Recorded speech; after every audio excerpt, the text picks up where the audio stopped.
Hello, my dear students. Welcome to my YouTube channel Study with Srishti. So previous class में हमने history of India topic को शुरू किया था, जिसमें हमने इंट्रोडक्शन कुछ सोर्सेज के बारे में डिस्कस किया था. आज उन्हीं टॉपिक्स को डिटेल में पढ़ेंगे.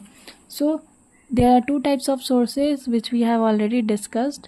First one is your literary source, second one the archaeological source. तो आज हम लिटरेरी सोर्स को पढ़ेंगे. लिटरेरी सोर्सेज में हमारे रिटन रिकॉर्ड्स, कुछ लिटरेचर हैं और टेक्स्ट जैसे कि वेद हैं, बुद्धिस्ट टेक्स्ट हैं, जैन टेक्स्ट है, ये सारे. अब हम जो लिटरेचर है उनको दो कैटेगरी में कैटेगराइज करते हैं. एक वैदिक लिटरेचर, दूसरा सेक्युलर लिटरेचर. वैदिक लिटरेचर में जो भी रिलीजियस टेक्स्ट है, जिसमें मोस्ट इम्पॉर्टेंट हमारा वेद है. वेद कितने टाइप्स के? 4 टाइप्स के. Rigveda, Yajurveda, Samaveda, Atharvaveda. Students, last class में जब वीडियो एंड होगा उससे पहले आप पॉज करके ये नोट्स लिख सकते हैं शॉर्ट में, ताकि आपको रिवाइज करने में इजी हो. ऋग्वेद इज़ योर ओल्डेस्ट वैदिक लिटरेचर और माना जाता है कि ऋग्वेद में मंत्र हैं, हाइम से जो भी, वो 15 सेंचुरी BC से 1000 BC के बीच में उस मंत्र को लिखा गया था. तो जितने भी मंत्र है वो 15 century BC to 1000 century BC के बीच के हैं. यजुर्वेद, सामवेद, अथर्ववेद में ऋग्वेद के काफ़ी सारे मंत्र आपको मिल जाएंगे. यज्ञ, उस मंत्र का उच्चारण कैसे करना है, उसको गाना कैसे, एट्सेट्रा. और ये यजुर्वेद, सामवेद, अथर्ववेद लेटर वैदिक पीरियड में लिखे गए थे, जो कि 1000 BC टू 600 BC के बीच में माना जाता है.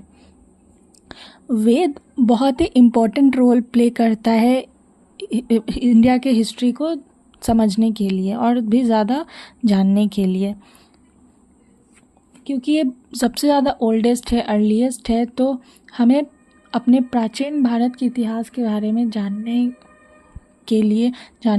में बहुत सारी चीज़ों का इससे जानकारी मिलता है. तो वेद में मंत्र के अलावा भी जो चीज़ें हैं जो महत्वपूर्ण हैं, उसके लिए वेदांग बना. वेदांग नाम से ही आपको पता चल रहा होगा कि वेद का अंग है ये, यानी जो भी वेदांग में लिखे गए हैं. Vedang is like your specific composition. जैसे कि स्कूल में क्लास 10 तक जो बच्चे होते हैं, सारे बच्चों को जो भी 7, 8 या 9 बुक्स आपको प्रोवाइड किए जाते हैं, सबको सारे बुक्स पढ़ने होते हैं. बट आफ्टर योर बोर्ड्स आप एक स्पेसिफिक अपने फेवरेट सब्जेक्ट को चूज़ करते हैं और उसी में अपनी आगे की पढ़ाई करते हैं. ठीक वैसे ही वेदांग में जो वेद के और भी डिफरेंट स्पेसिफिक फील्ड के जो नॉलेज है, उनको अलग कॉम्पोजिशंस में लिखा गया है. तो टोटल हमारे पास कितने वेदांग है? 6. उन 6 का क्या नाम है? फर्स्ट है एजुकेशन, स्वर्ण विज्ञान, फोनेटिक्स, कल्प इज़ योर लाइक कर्मकांड, जिसको इंग्लिश में रिचुअल्स बोलते हैं, एंड व्याकरण. आप सबको पता होगा व्याकरण मीन्स ग्रामर. निरुक्त, व्युत्पत्ति विज्ञान, एटिमोलॉजी, छंद, वर्स, ज्योतिष यानी एस्ट्रोलॉजी, खगोल विज्ञान कह सकते हैं एस्ट्रोलॉजी. एस्ट्रोलॉजी मीन्स, इससे ये समझ में आ रहा है कि उस टाइम पे एस्ट्रोलॉजी की शुरुआत थी. एस्ट्रोलॉजी में लोगों का विश्वास था. और ग्रामर से एक बात आप याद रखिएगा, ये कॉम्पिटिटिव एग्ज़ाम्स में 1 लाइनर में सवाल पूछते हैं. जो ग्रामर के उस टाइम पे सबसे फेमस स्कॉलर थे, हमारे हिस्ट्री के सबसे फेमस स्कॉलर पाणिनि. उन्होंने अष्टाध्यायी बुक लिखा था. अष्टाध्यायी में आपके सारे ग्रामेटिकल रूल्स हैं संस्कृत के. अष्टाध्यायी से ही पता है कि इसमें 8 चैप्टर्स थे, इसलिए इसका नाम अष्टाध्यायी था. सो स्टूडेंट्स, आज हमने इतने टॉपिक किए. नेक्स्ट क्लास में हम बुद्धिस्ट टेक्स्ट और जैन टेक्स्ट के बारे में पढ़ेंगे. उसके बाद सेक्युलर लिटरेचर के बारे में पढ़ेंगे. हाँ, एक इम्पॉर्टेंट बात कि वेद से हमें उस टाइम के लोगों के बीच किस चीज़ की मान्यता थी, मीन्स कौन से धर्म क्या मानते थे, कौन से रिचुअल्स, क्या कल्चर बिलीफ्स थे उनके, इन सब चीज़ का तो पता चलता है, इकोनॉमिक लाइफ का पता चलता है।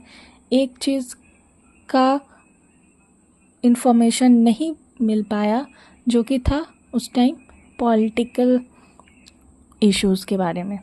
वेद में हमें उस टाइम के पॉलिटिकल कंडीशंस के बारे में नहीं पता चला।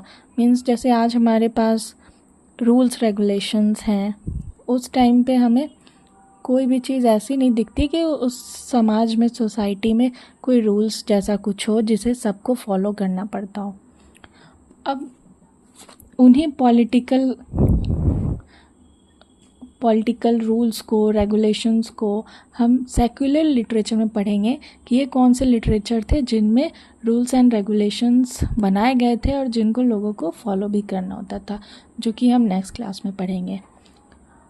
आई होप आपको ये लेक्चर समझ में आया हो। आप चाहें तो इसका स्क्रीनशॉट लेके आप नोट्स भी, शॉर्ट नोट बना सकते हैं ताकि आपको रिवीजन करने में ईजी हो।